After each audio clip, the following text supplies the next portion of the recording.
La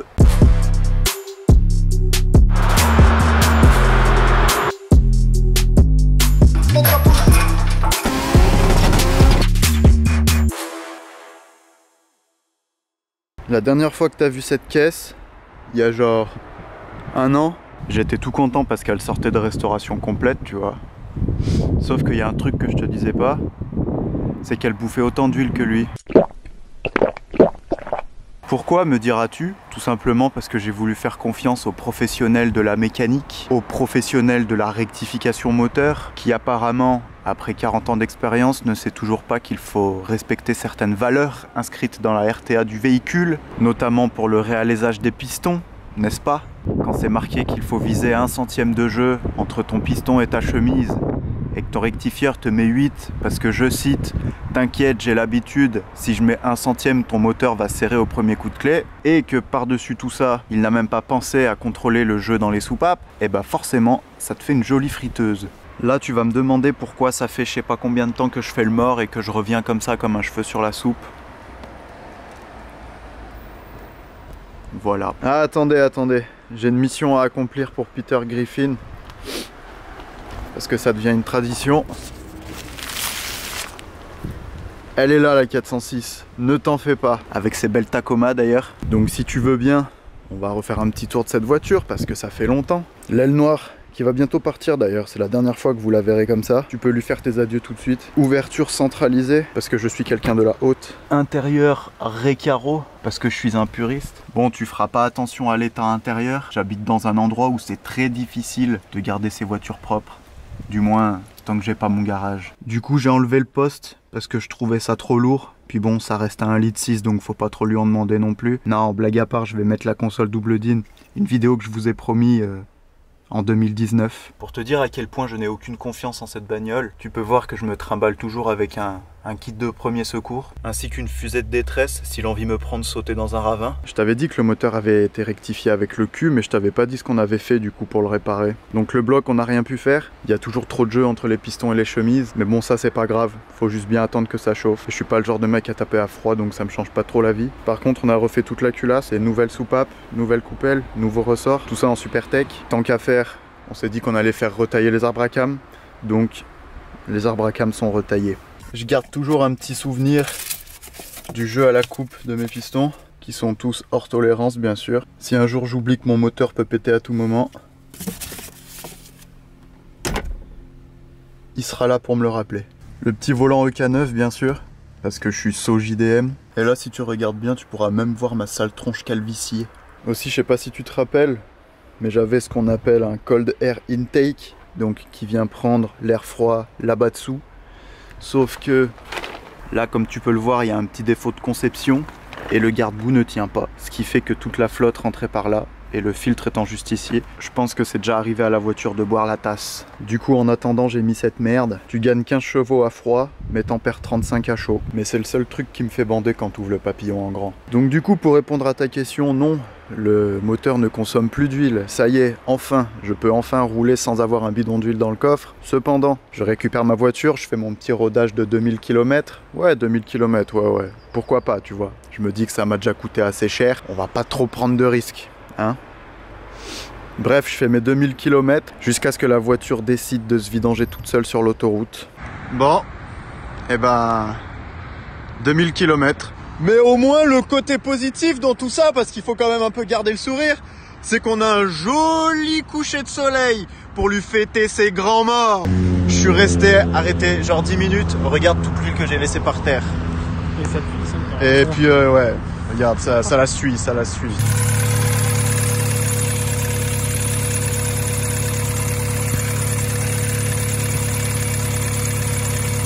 Donc tu l'auras compris, c'est le joint de la modine d'huile, apparemment un que j'avais oublié de changer. Comme tu peux le voir avec cette config actuelle, c'est pas toujours très confortable pour faire de la mécanique. Donc du coup j'avais décidé de la balancer comme celle-là, tu vois, et de pas m'en occuper pendant 2 mois. Donc je me lève un matin en me disant que j'allais le faire.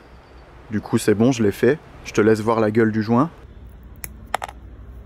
Ah putain.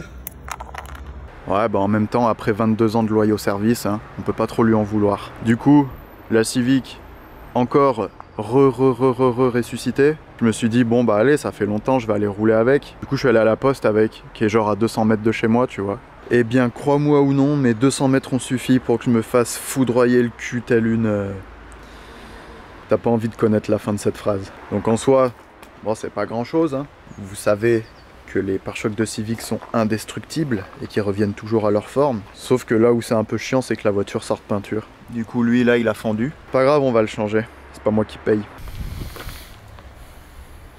Du coup le programme d'aujourd'hui, ça va être remplacement des joints de feu.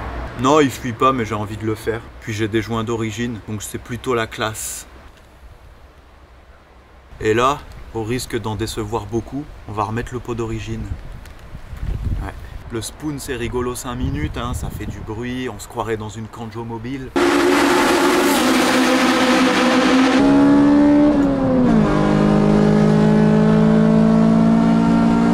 Dès qu'on lâche les gaz, c'est le 14 juillet.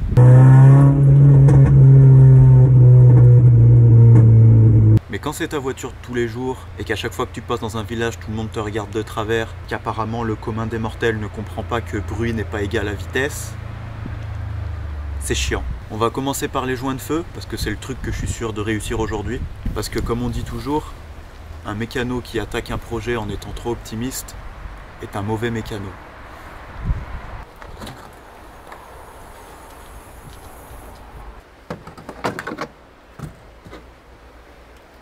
Mes joints ont l'air encore très bons. Je suis lancé, hein.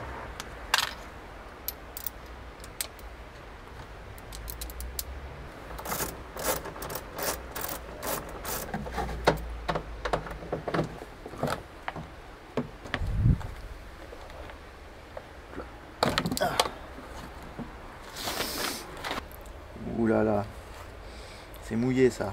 D'accord. Le joint il avait déjà été bricolé là. Je sais pas si tu vois mais là tu vois il y a de la colle. Bon on va essayer de la faire sauter la colle qui reste.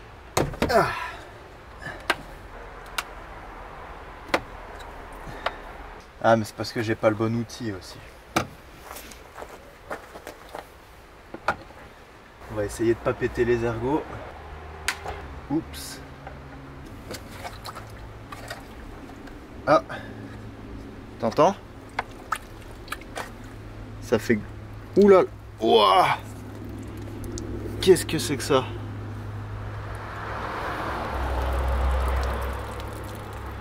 Ah bon? Bah tu vois, je viens de découvrir un truc. Ah bah merde, il était plein d'eau le salaud. Oh putain, regarde ça, ça m'a décollé tout le chrome dans le clignotant là. Ah ouais mais du coup j'ai plus trop envie de mettre le joint neuf là, vu que le feu est complètement rincé. Bon, je le récupérerai. Ah oui, il faut faire les petits trous là. Hop. Tac. Regarde. Il est neuf. Bien faire passer derrière ces trucs là. Comme c'était à l'origine quoi. Je sais pas, on doit être pas trop mal hein.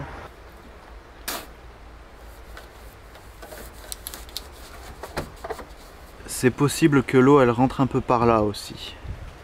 Tu vois, là. Eh, elle a 22 ans hein. Putain, du coup il y a tous les copeaux de chrome là qui sont... Ah, ça coule encore. Qu'est-ce que c'est que cette affaire? 2022, on a dit qu'on arrêtait le superflu, maintenant on joue dans l'efficace hein. Enfin, on n'a jamais dit ça, hein. C'est moi qui viens de le décider.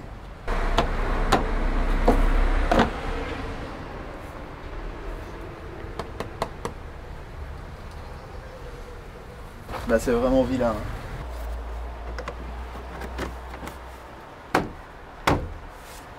Comme tu peux le voir, quand ça a tapé, pas tous les clips n'ont survécu. On a juste 2 Rambo qui sont toujours là et un Rambo Kujat là. Alors en théorie pour ce côté là ça va être un peu plus simple parce que comme tu peux le voir, le plastique est légèrement pété, ce qui fait qu'on va peut-être pouvoir tirer un petit peu dessus pour faire passer une clé là. D'ailleurs je jette une bouteille à la mer, je recherche ces 2 grosses garnitures arrière en plastique noir pour moins de 1000 € si possible. Ou échange contre mes joints de phare d'origine. Comme ça t'évitera de découper le tapis de yoga de ta femme. Bah même celui-là, hein, il est nickel. Ah, il n'y a pas d'eau cette fois. J'aurai qu'un seul feu à changer, ça me coûtera que 800 €. Ah, franchement, ça va. Là, je les change, hein, mais c'est vraiment parce que je suis lancé. Donc là, tu vas dire que je suis un gros débile parce que j'ai commandé 2 fois le même joint, à savoir pour le côté droit. Mais je vais te montrer une technique ancestrale de grands scientifiques fous. Et voilà. Des petits trous, toujours des petits trous.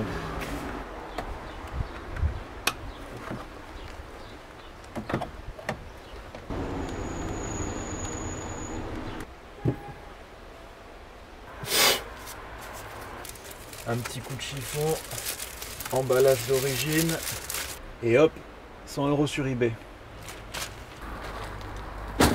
Bon bah tu l'auras compris, maintenant on va changer le pot. Il fait encore jour pendant 45 minutes, j'espère que ça me suffira. Alors là la technique ça va être de mettre des planches pour pas que le cri qui s'enfonce dans la terre quoi. Ouais, vivement le garage. Nickel. On va peut-être mettre une vitesse quand même. On va quand même pas aller chercher la voiture chez le voisin. Ça veut dire que là il est au max là, tu vois. Ah, et juste un petit truc, t'as beau acheter du Spoon, hein. Oui c'est un vrai, regarde. Ça reste du Honda, hein. Ça rouille. Première chose à faire, c'est de lubrifier les cils en bloc pour que ce soit plus simple à enlever tout simplement. Puis on va aller desserrer ces 2 vis à ressort.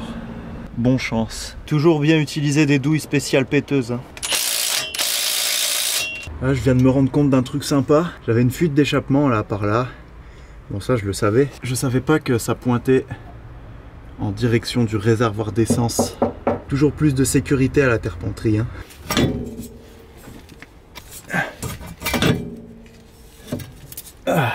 Ouais, bon, il y avait une petite fuite quoi.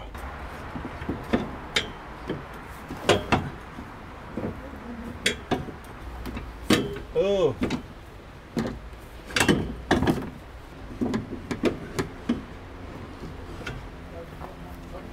Bon bah ça sort pas, hein. Mais j'ai vraiment pas envie de démonter le pare-choc.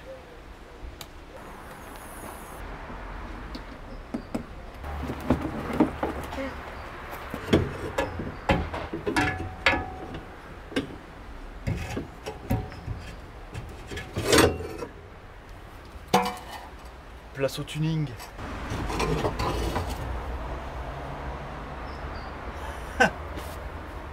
Qu'est-ce que c'est moche. Je viens de voir que je me suis un peu charcuté et j'ai toujours pas fait mon rappel de vaccin du tétanos. C'est l'heure du reveal, ligne quasi full tube, des katas par flamme vidée, juste avec un silencieux, on va voir ce que ça donne.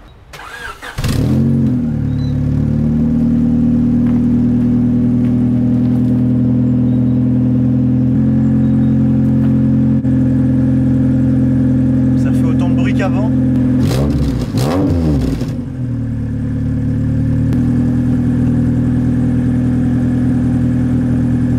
Regarde par où ça sort, ligne SRS de merde.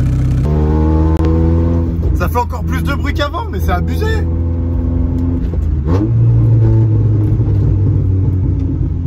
Et ça pète toujours.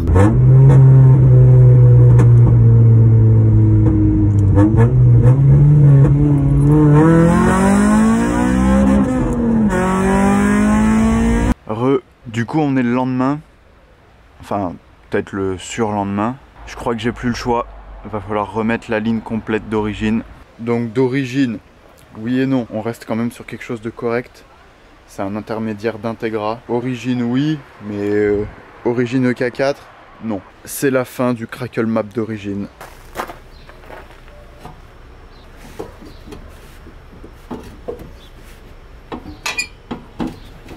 Laisse-moi t'expliquer pourquoi c'est chiant d'enlever le silencieux à chaque fois. Vu que je suis sur combiné fileté, il y a très peu de détente. Donc ça fait que là, le bras de suspension, le truc bleu que tu vois, là, vu qu'il redescend pas, c'est compliqué pour faire passer le coude par-dessus. Tu vois? Surtout que là, on a le cil en bloc qui gêne. C'est juste pour ça que je galère un peu. Faites du tuning, qui disait. Non, c'est pas vrai, personne ne m'a dit ça. Voilà.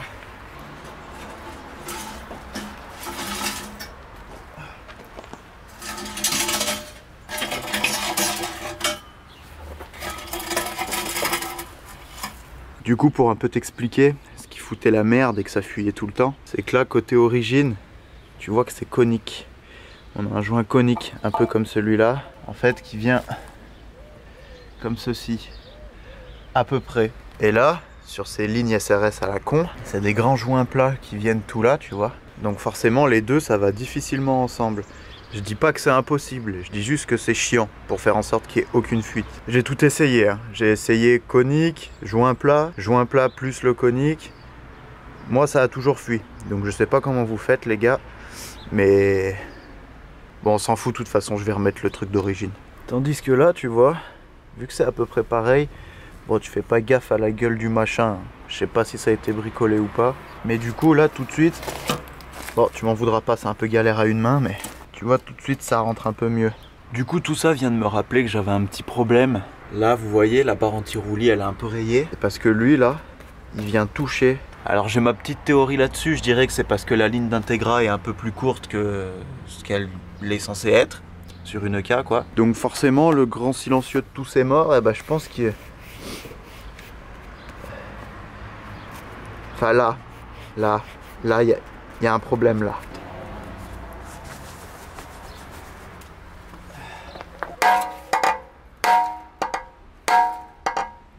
Bon, on va aller démarrer, on va voir ce que ça donne avec l'intermédiaire d'origine. En théorie, ça devrait faire beaucoup moins de bruit.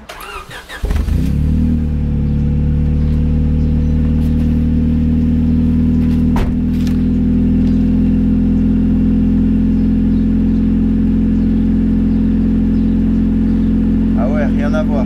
Ah, mais du coup, j'ai presque envie d'essayer de remettre le spoon. Voir si c'était le spoon qui faisait du bruit ou si c'était bel et bien la fuite de merde. Faut que j'essaye ça. On va être conique sur conique, ça devrait aller. Bon, on va en avoir le cœur net tout de suite.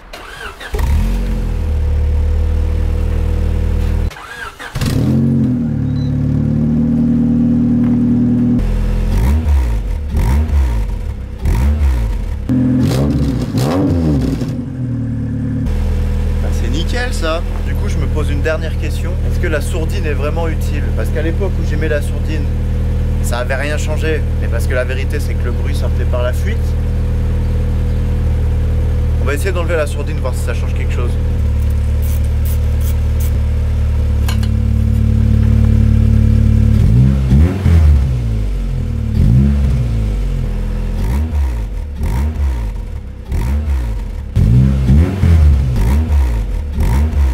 La sourdine est bel et bien utile. On va la remettre.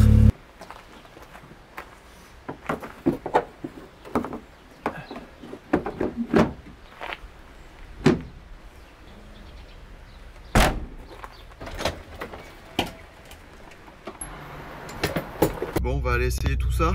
Le but de cette mission, tu vois, c'était vraiment... je voulais entendre mon admission et pas mon échappement. Mais si je peux entendre mon admission tout en gardant le pot spoon... Qu'est-ce que c'est agréable.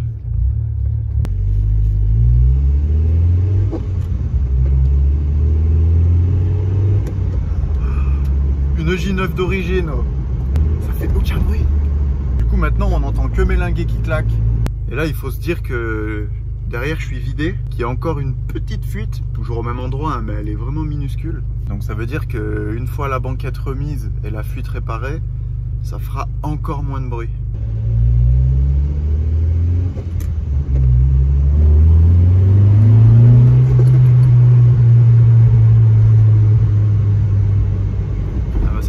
Hein. Ça fait un bruit très sourd mais ultra discret quoi. Je suis content. Bon, est-ce qu'on entend l'admission?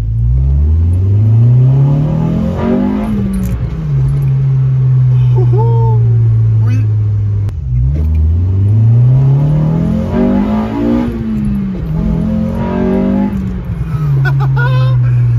Qu'est-ce que ça fait un joli bruit ce VTEC, putain! Ah, je l'avais oublié! Ça fait bon ça! Oh. Trop bien!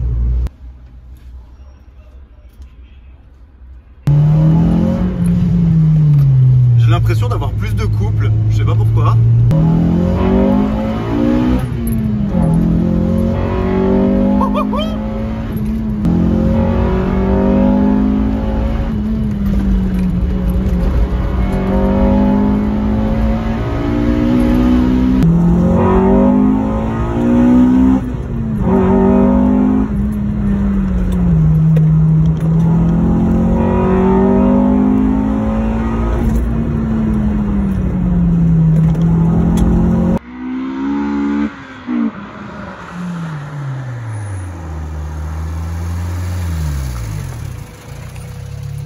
bah c'est pas trop mal tout ça hein. En tout cas je suis vachement content du nouveau bruit qu'elle fait. Enfin du nouveau bruit qu'elle ne fait plus du coup. Vous verrez que pour cette vidéo j'ai adopté un nouveau style. Ouais, en ce moment j'aime bien regarder les vidéos de Farine de Blé, on va pas se mentir. Un peu détaché, un peu blasé de tout. Mais je suis comme ça en fait. Genre je suis vraiment comme ça. En tout cas j'espère que cette petite vidéo elle vous aura plu. Et puis nous bah, on se revoit je sais pas, peut-être l'année prochaine, hein, on verra. Allez, salut.